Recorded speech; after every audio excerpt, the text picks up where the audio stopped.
விவசாயத்தை படிக்காதவன் செய்கிற தொழில் என்று நீங்க நினைக்கிறீங்க. படிச்சவனுக்கெல்லாம் பசிக்காதான்னு கேட்டா பதில் இல்ல. ஒரு நெல்லை வைத்து அதை 100 நெல்லாக மாற்றும் விவசாயி சிறந்த விஞ்ஞானி.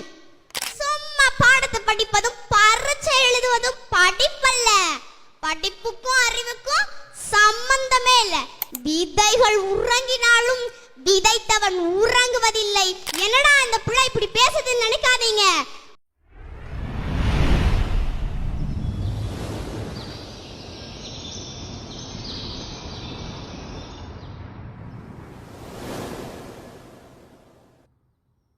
நான் 3ஆம் வகுப்பு படிக்கின்றேன்.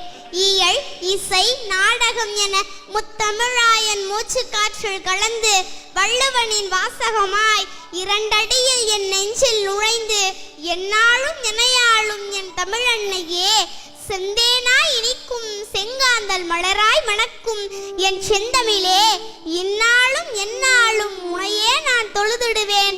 உமக்கு என் முதல் வணக்கம், அவையோருக்கு என் முத்தமிழ் வணக்கம். ஒரு உழவனின் மகளாக உங்களிடம் உரையாடப் போகிறேன். உலக புகழ்பெற்ற தேசிய நெல் திருவிழாவிற்கு சிறப்பு அழைப்பாளராக வருகை தந்துள்ள திருவாரூர் மாவட்ட ஆட்சியர் திருமிகு டி. சாருஸ்ரீ அவர்களை வருக வருக என அன்போடு அழைக்கிறோம். மற்றும் உலகத்தின் உயிர் நாடியாக விளங்கிக் கொண்டிருக்கும் விவசாய உழவர் குடி பெருமக்களையும் வருக வருக என அன்போடு அழைக்கிறோம். நம்ம ஐயா வள்ளுவர் சொல்றாரு பாருங்க, உழுதுண்டு வாழ்வாரே வாழ்வார், மற்றவரெல்லாம் தொழுதுண்டு பின் செல்பவர். தாங்களே வயலில் உழுது அதனால் கிடைத்த உணவை உண்டு வாழுகிற உழவர்களுடைய வாழ்க்கையே உயர்வானது. மற்ற எல்லாரும் அவர்களை வணங்கி பின் செல்ல வேண்டியதுதான். மகாத்மா காந்தி சொல்கிறார், கிராமத்தில் தான் நம்முடைய இதயம் இருக்கிறது என்று. ஏனென்று தெரியுமா? ஏனென்று தெரியுமா? அங்குதான் விவசாயம் இருக்கிறது, அங்குதான் உலகத்தின் உயிர் நாடியே இருக்கிறது என்றார் மகாத்மா காந்தி.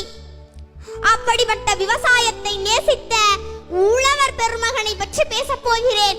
கட்டிமேட்டில் பிறந்த கட்டி தங்கமே, திருத்துறைப்பூண்டியின் அடையாளமே, திருவாரூருக்கு தேரு, திருவாரூருக்கு தேரு, உலகமே உன்னை புகழது பாரு, விவசாயத்தின் சிங்கமே, உலகம் போற்றும் உழவர் பெருமகனே, பாரம்பரியத்தை மீட்டெடுத்த மீட்பு காவலனே, சுதைந்த தானியங்களை ஒன்றிணைத்தவனே, தடைகள் பல தாண்டி விதைகளை தேடிய விதை வித்தகனே, சலிப்புள்ளாத சகபத்தன்மை கொண்ட சரித்திர நாயகனே, தன் பெயரையே நெல் ஜெயராமன் என்று எதட்டில் மாற்றிக்கொண்ட பாரம்பரிய விதை வித்தகனே, முதலிலே நெல்லுக்கு திருவிழா நடத்திய விவசாய பெருமகனே, நெல்லென்ற சொல்லுக்கு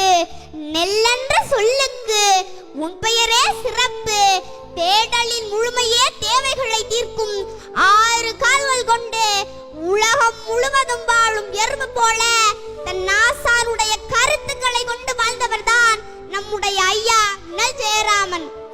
ஆம், 6 அடி உயரமும் அதிர்ந்து பேசாத இயல்பும் கொண்டவர்தான் நம்முடைய ஐயா நெல் ஜெயராமன். ராமாயணத்துல சீதையை தேடிச் சென்றான் ராமன். ஆனால் நாம் முன்னும் சீதேவியை தேடி சென்றார் நம்முடைய ஐயா நெல் ஜெயராமன்.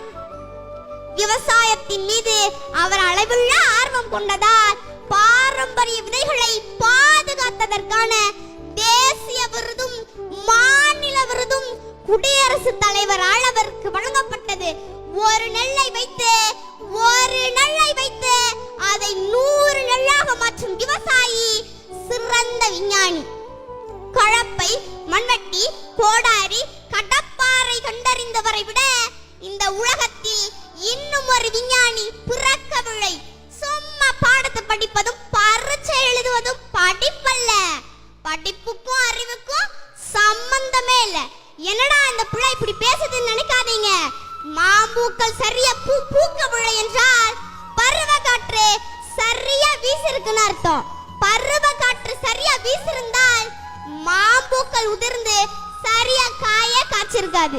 கற்ற அறிவு மறந்து போகும், ஆனால் பட்ட உலகத்தில் வேளாண்மையை கைவிட்ட அனைத்து நாடுகளும் பிச்சை எடுத்துக் கொண்டிருக்கிறது. அந்த நிலைமை நமக்கு வந்துவிடக் கூடாது.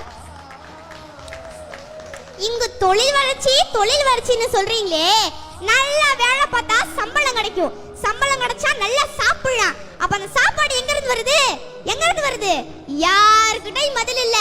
விவசாயத்தை படிக்காதவன் செய்கிற தொழில் என்று நீங்க நினைக்கிறீங்க. விவசாயம் என்பது தொழிலே கிடையாது. அது நம்முடைய பண்பாடு, வாழ்வியல் என்பதை நீங்க புரிஞ்சுக்கணும். விவசாயத்தை படிக்காதவன் செய்கிற தொழில் என்று நீங்க நினைச்சீங்கன்னா, படிச்சவனுக்கெல்லாம் பசிக்காதான்னு கேட்டா பதில் இல்ல. அப்ப படிச்சவன் சாப்பிடாத, யார் சாப்பிடாத? விதைகள் உறங்கினாலும் விதைத்தவன் உறங்குவதில்லை என்ற வாக்கியத்திற்கு ஏற்ப வாழ்ந்து காட்டியவர் தான் நம்முடைய ஐயா நெல் ஜெயராமன். உலகத்தில் எல்லா மனிதர்கள் செய்கிற தொழிலைத்தான் செய்கிறார்கள். ஆனால் விவசாயிகள் மட்டும்தான் தெய்வத்தின் தொழிலை செய்கிறார்கள். என் அன்பிற்குரிய உழவர்குடி பெருமக்களே, நல்லா புரிஞ்சுக்கணும். உழவு இல்லை என்றால் உணவு இல்லை, உணவு இல்லை என்றால் உயிர்கள் இல்லை, உயிர்கள் இல்லை என்றால் உலகமே இல்லை. அதனால் உழவை மீட்போம், பாரம்பரியத்தை காப்போம், இயற்கையை நேசிப்போம், நஞ்சில்லாத உணவை அனைவருக்கும் கொடுப்போம். மீண்டும் அடுத்த நெல் திருவிழாவில் சந்திப்போம். வாழ்க தமிழ், வளர்க தமிழ். நன்றி, வணக்கம்.